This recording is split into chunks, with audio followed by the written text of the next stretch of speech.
yoo laayikii yookaan ammoo reaaktii gootee yoo gartee komentii arrabsu goote malee yookaan ammoo faallaa isaanii dubbatte malee filannoodha moo hirannoodhaa taas deemtu namni inni jeen dubartiidha maqaan inni yaame immoo hadiiraati TPLF yoo filannoo kanarratti ni hirmaatti moo hirmaattu. Hojjettoota daawwattoota keenya barkoo miidiyaadhaa sagantaa irraan qabannee isin dhiyaannee waa'ee dhimma biyya keessaa gartee haala yeroo ammaa tanaa wajjin wal qabsiifnee waan gartee takka waan dubbannu qabna.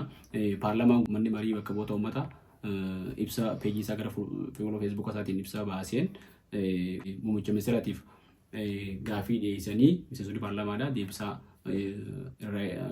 eeggachuuf deemanii kana malees 2018 pirezidaantii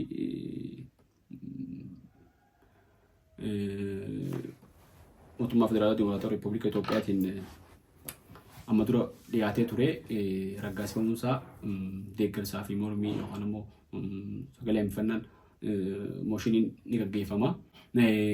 Kana malees wanni biraa wantoonni achi rakkoo malaloo maal fa'aadha. Paarlaamaan Itoophiyaa kun yeroo hedduu wanni komatamuun hirriiba. Yeroo hedduu ogguu ol seenan akka waan gartee mana san qorsuma gartee riibaatti ogguu ol seenan hirriiba tokko namarra yaa gaafii gaa waan akkasiisan ogguu kas nama godhu waan achitti asaa saawumuutu gartee hirriiba san si fidamoo asii immoo miira keessa jirtuutu hirriiba san nama fidan tungaafiidha. Namoonni hedduun yeroo hedduu kaameraan ETVtis ta'ee FBCtis yeroo hedduu kaameraan gartee namoota rafan irra dhaqaa namoota gartee silaa'uu dhimma uummata bakka bu'anii uummata miliyoonaan lakkaa'amu bakka bu'anii miseensi paarlaamaa tokko nama hedduu bakka bu'a. Miseensota bakka bu'u san gaafii silaa namni sun hundi dhiyeeffatu achitti dhiyeessuu qaba. Xiyyeeffannoodhaan gaafii dhiyeessee deebisaa illee eeggachuu qaba. Garuu immoo paarlaamaan biyya teenyaa kun hedduu paarlaamaa dimokiraatawaa ta'ee ilaalchi gartee dimokiraasiidha. Yaadni adda addaa keessatti hawuudhaan hedduun beekamu. Baroota dabran kana keessa wanni argaa turre namoonni paarlaamaa keessatti gaafii hin taane gaafii gartee hin taane jechuun gaafii isaaniif hin taane. Paartii biyya bulchaa jiruuf gaafii hin taane kaase mana hidhaa jiran hedduun isaanii hedduun ammoo afaanii qabamanii nagaan tattaa'u jiranii manatti dhorkamanii jechuudha. Kanarraa namoonni hedduun akkasitti gartee mana hidhaa dhaquurra dubbatanii cal jedhanii manuma san mana hirribaa godhatanoo jedhanii waan calisan fakkaata. Kun gaaqoosaa miti wooma namni gartee guyyaarraa wooma deelii agarru mee kanoo paarlaamaa sanirraa addaati moo jaamee gartee namni ilmoo namaa taachaadhaaf gaa waan uumamuun beeknu feena. Paarlaamaa irratti gaafiin dhuguu dhiyaattu osoo gartee gaafiin paarlaamaa guyyaan paarlaamaa san hin geenye duratti gaafiillee qophooytee namni gaafatus qophaa'ee harki kan namus qophaa'ee namni dhiyaata. Kana dura wanni takka waan san ragaa ta'e isin mul'atu afayaayin maqaa nama maqaa qabateetiin oguu gartee guyyaa silaa paarlaamaan ganaa osoo hin godhamin namni inni harka kennuuf galmaa'ee isa bira ta'a. Harka kanarraa abalufaa jedhamee galmeeffatee ta'a. Guyyaa san osoo gartee nama san ijaan ilaalin maquma san dubbise. Namni inni jeen dubartiidha maqaan inni yaame immoo hadiiraati. Akkas faatan jechuun maaliif lafa jalatti qophaa'anii dhufan jechuun wal gaafatanii walii deebisanii jechuun gaafiilee gartee akka silaa gaafiin gartee wal mormisiisaa hin taane gaafii ulfaataa akka hin taane. Faallaa saniitiin ammoo namoonni tokko tokko gartee ichumatti carraa harkatanii yookaan ammoo gaafii duraan qopheeffatanii ala gaafataniif jiraachuu malan. Kana ammoo akka ragaatti kanarraa agarru namoonni gaafii gaafatanii gaafii akka gartee amma dura namoonni adda kaasanii itti hidhaman san gaafiin akkasii itti qophaa'anii deebisa argatanii fakkaattu jechuudha. Irratti yoo gaafii akkamtu dhiyaataa deebisa akkamtu eegama. Kana malees wanni gaafataman janii eegaman waa'ee filannoo fa'aa gaafatan janii eegamanii waa'ee filannoo irratti filannoodha moo hirannoodhaa taas deemtu gartee hirannoo yoo gartee filannoo jechuun waan takka tagartee tana yoo dhiifte tana yookaan tana keessaa filattuutu filannoo jedhama. Takka yookaan A yookaan B yookaan C keessaa filattu jechuudha. Yoo ammoo namnummaan tokko gartee guututti hirattu taate waan gartee filannoo jedhanii qabdu jechuudha. Hirannuma asis paartiin sun ganaa fudhattu paartii amma filannoo dabarteetti wanni godhame akkasuma paartiin takka gartee haa dabalamtu ABO keessaa isaan ganaa kannanii fi AZM keessaa isaan ganaa kannanii fi ABN fi isaan ganaa kannanii paartii adda addaatiif kannanii namoonni jechuudha paarlaamaa keessa jiran jechuudha namoonni kun. Eega gartee paarlaamaa keessatti dabalamanii namoonni duraan gartee mormitoota kanneen akka Dr. Biraanuu Naggaafaan dhiisaniiti gartee ilaalchi isaanii wooma gartee mootummaan qabatee deemu ilaalchummaan isaaniitu ilaalchuma mootummaa ta'ee itti fufuu jira jechuudha wanni agarru. Qabatamaan yaadni mormii sun hafee wooma qabatamaan namni argu. Paartiileen biraa kanneen akka ABNs tokko tokko gaafii akka Dr. Dassaalany Faan gaafii ni kaasanii namoonni kun ammoo akkuma gartee mootummaan jettee wajjin harka dhawan. Wanni biraa gartee paarlaamaan Itoophiyaa kun beekamuun harka dha'uudha. Harka kana osoo gartee dhimmitti yeroo hedduu waan rafanii jecha hoggaa harka kun dhawame harkumatti dhawan namni gartee waan hin deeggarre hundatti harka gaafa dhawu mul'ata. Gaafii immoo osuma akkasii gartee wanni dubbatame sun waan itti harka dhawan osoo hin ta'in fa'aa namni harka dhawaa jechuudha. Wanni akkasitti paarlaamaa Itoophiyaa keessatti beekamtuudha. Waamamma duraas mul'achaa ture. Waa'ee filannoo kanarratti filannoon biyya keessatti gaggeeffamuudhaaf haalli nageenyaa biyyattii amansiisaa ta'uu qaba. Buufataalee filannoo jiran hundarratti filannoo gaggeeffama dorgommiidha yaadaan wal dorgomanii horajuudhaatu jira.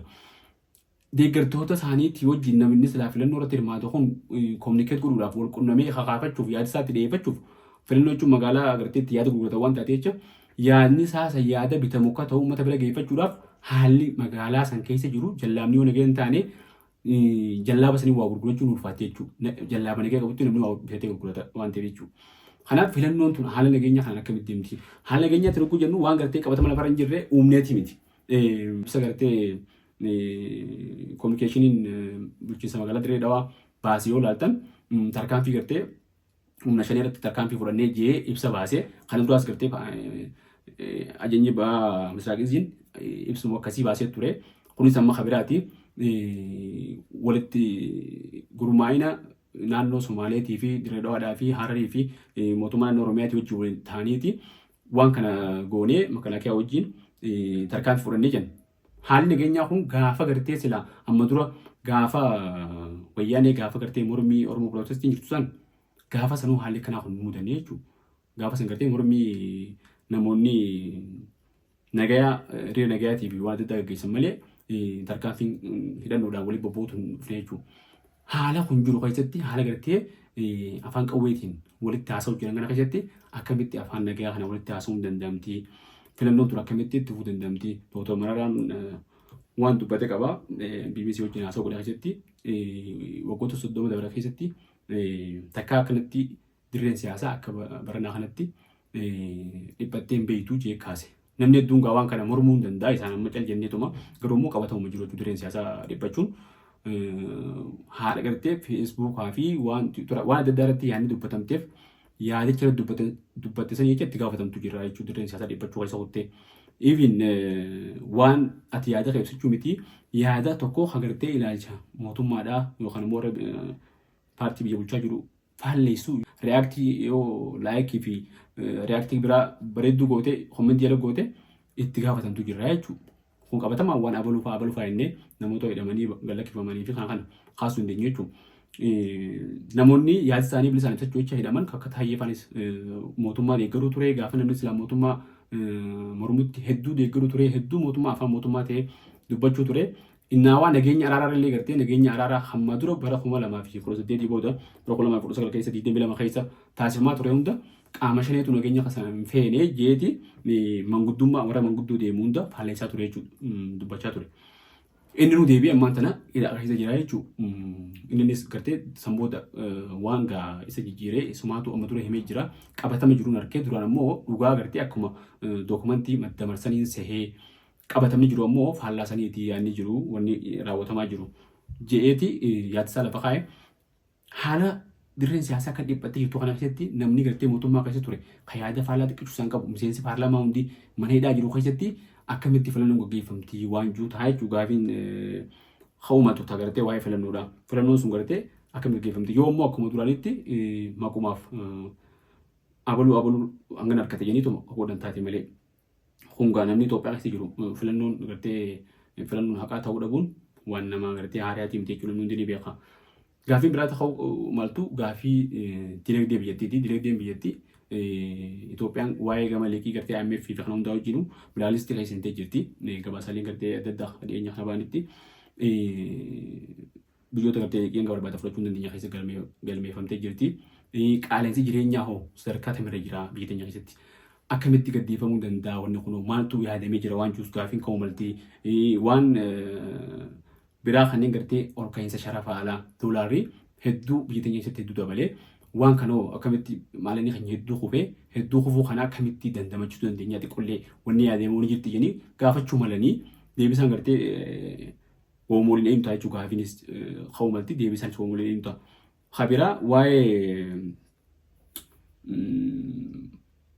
akkuma haala biyyattii keessa jirutti filannoon tun akka nama gaggeeffamti moo dhaabbileen gartee adda addaa kanneen afaan qawweetiin gaara keessa jiran kunoo filannoota irra hirmaatanii waan gaafiin ijoon takkaas ta'uu maltu Kun ammoo akkuma waliin beeknu yookaan ammoo hirmaachisuu malanii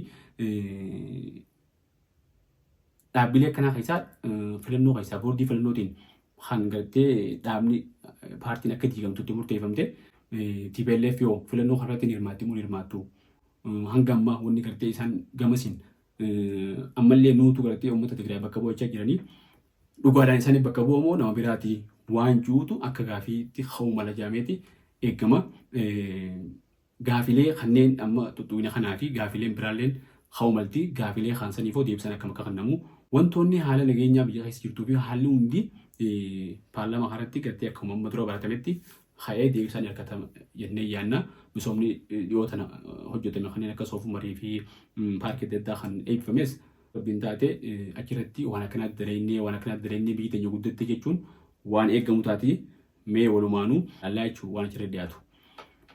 Kanaafuu sagantaa itti aantu keessatti gartee gaafilee kaanii fi deebisaa kennames waliin qindeessinee isiniif kadheessinu ta'a hangasittuu nagaan nu jiraadha. Kun Barkoo Miidiyaa. Kun Barkoo Miidiyaa. Assalaamu alaikum wa rahmatullahi wa barakaatu. Barkoo Miidiyaa miidiyaa keessanii. Miidiyaan kun miidiyaa keessan. Miidiyaa kana jajjabeessuun dirqama keessan. Miidiyaa keessan jabeeffachuun ammoo dirqama keessanii. Miidiyaa kana jajjabeessaa.